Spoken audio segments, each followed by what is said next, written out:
Karena selama ini kami dianggap gerombolan, kami dipanggil gerombolan dan mereka pejuang. Mari kita bertemu. AHY duduk di depan sana dengan Rifki, berhadapan dengan kami yang disebut gerombolan itu. Itu yang saya minta tadi ke Bapak. Seperti misalkan saja Saudara Max Sopacua, kita tahu bahwa beliau mundur dari Partai Demokrat dan mendirikan atau mendaftarkan partai politik baru, Partai Emas. Ini aneh, orang yang sudah mundur dari Partai Demokrat, bikin partai baru, sudah jadi pengurus partai baru, tiba-tiba kemudian menggunakan seragam partai politik Partai Demokrat itu sendiri. Tindakan-tindakan mereka itu yang dalam penalaran kami adalah perbuatan yang melawan hukum.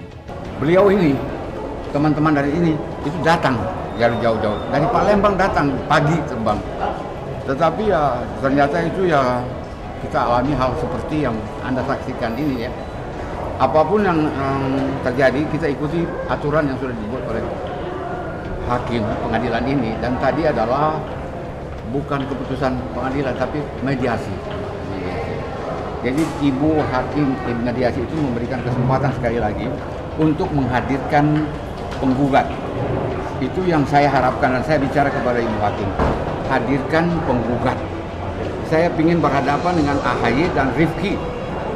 Sekarang ini saya berhadapan dengan pengacara, nggak bagus lah. Kami duduk bertiga, pengacara mereka duduk bertiga. Karena selama ini, sekali lagi saya bilang bahwa kalau selama ini mereka menganggap kami gerombolan, mari kita berhadapan. Mereka sebagai pejuang dan kami sebagai gerombolan. Bagi kami tentu kami sayangkan, ini adalah bentuk mereka tidak menghargai proses hukum yang berjalan. Kalau memang mereka sah dan legitimate secara hukum, ini adalah sebuah peradilan yang terhormat untuk bisa membuktikan bahwa mereka sah atau tidak, legitimate atau tidak. Nah, ketika mereka tidak hadir dalam proses persidangan, bagi saya mereka semakin tidak percaya diri untuk menunjukkan bahwa mereka sah dan benar secara hukum. Lagi-lagi kita menyayangkan itu, bukan lagi berkuar-kuar di manapun, di jalanan, untuk menyatakan kami sah dan legal. Justru disinilah forum yang benar, tepat secara hukum untuk sama-sama membuktikan keabsahan. 4 hal yang harus diketahui, bahwa saya ini dikhianati, bahwa kedua saya ini yang difitnah, yang ketiga saya ini dipecat tanpa proses peradilan partai, yang keempat saya ini dituntut lagi ke pengadilan sebagai perbuatan melawan hukum. Pasti melakukan perlawanan hukum. Pasti kami lakukan petun di pengadilan tata usaha negara. Pasti kami lakukan. Kejadian KLB luar biasa itu bukan pemilik suara saya yang hadir. Itu cuma perwakilan acak mungkin dari seluruh daerah, ya mungkin ada juga orang yang cuma dikumpul-kumpul, jadi bukan pemilik suara sah. Jadi saya juga untuk para teman-teman ketua DPC yang bersama-sama kita menghadiri di sana, marilah kita melihat fakta, membuka apa yang sebenarnya yang terjadi di sana. Apakah sah? Karena kita semua ini orang-orang yang memang punya akal, punya hati nurani, dan setiap rapat-rapat ini ketika tidak forum, ya tidak bisa dilaksanakan. Kita juga tidak bisa menutup kebenaran ini. KLB di Deli Serdang itu ilegal. Ya, perlu saya sampaikan, saya juga orang yang memang menerima uang 100 juta. Tapi bukan berarti saya harus diam ketika melihat ketidakbenaran ini. Saya menerima 100 juta, tapi tidak bisa diam. Sehingga setelah balik dari sana, saya coba menghubungi DPP dan melaporkan karena masih mencintai Partai Demokrat ini.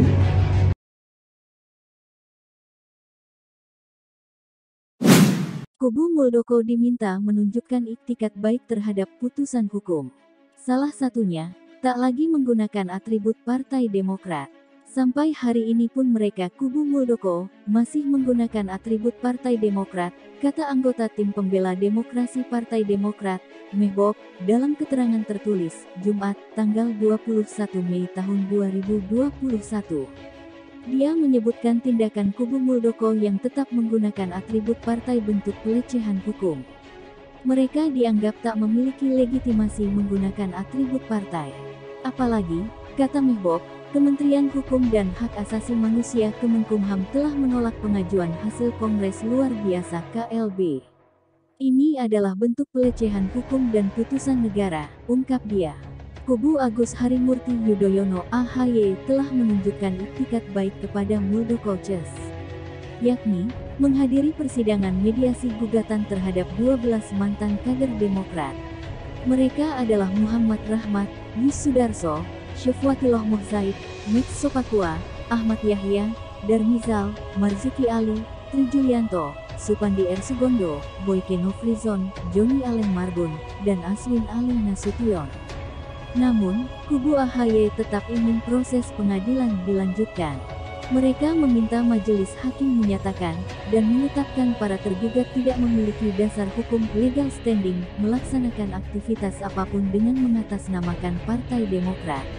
DPP Partai Demokrat mengatakan akan mengikuti proses mediasi soal gugatan perbuatan melawan hukum terhadap para penggerak Kongres Luar Biasa KLB Deli Serdang.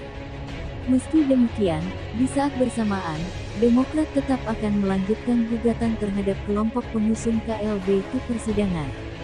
Penggugat tetap pada gugatannya.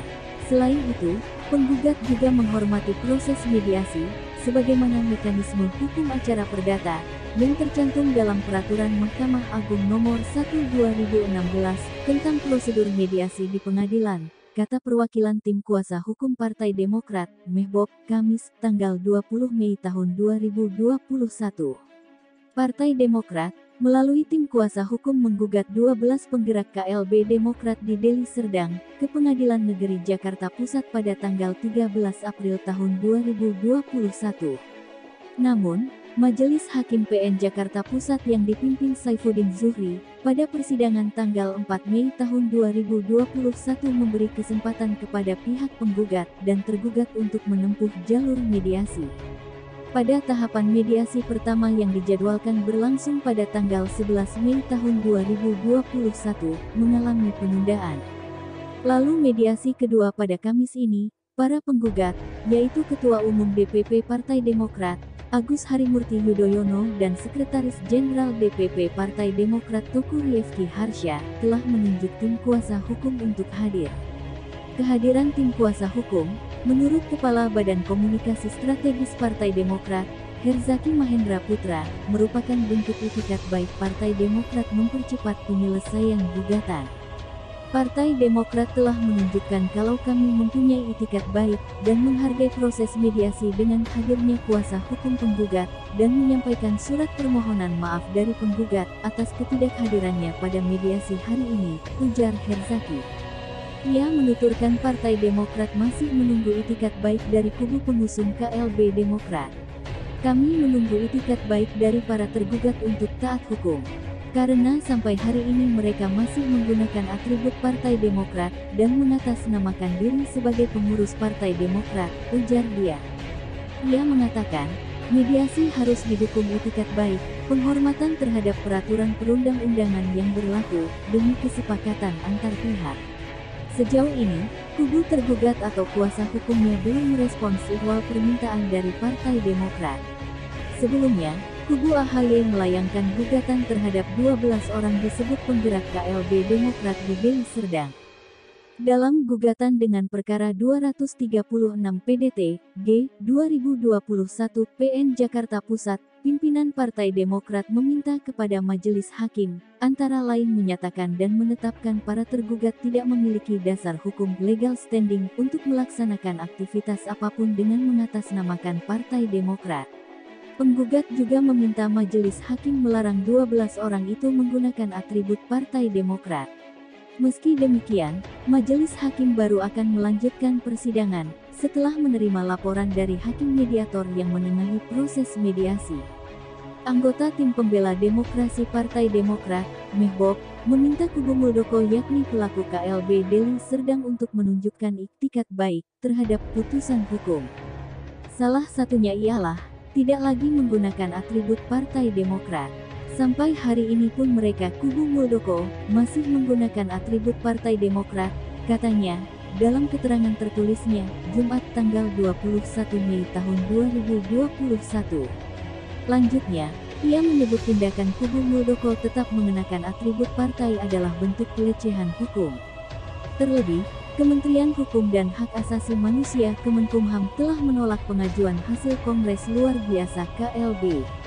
Ini adalah bentuk pelecehan hukum dan putusan negara, ungkap dia.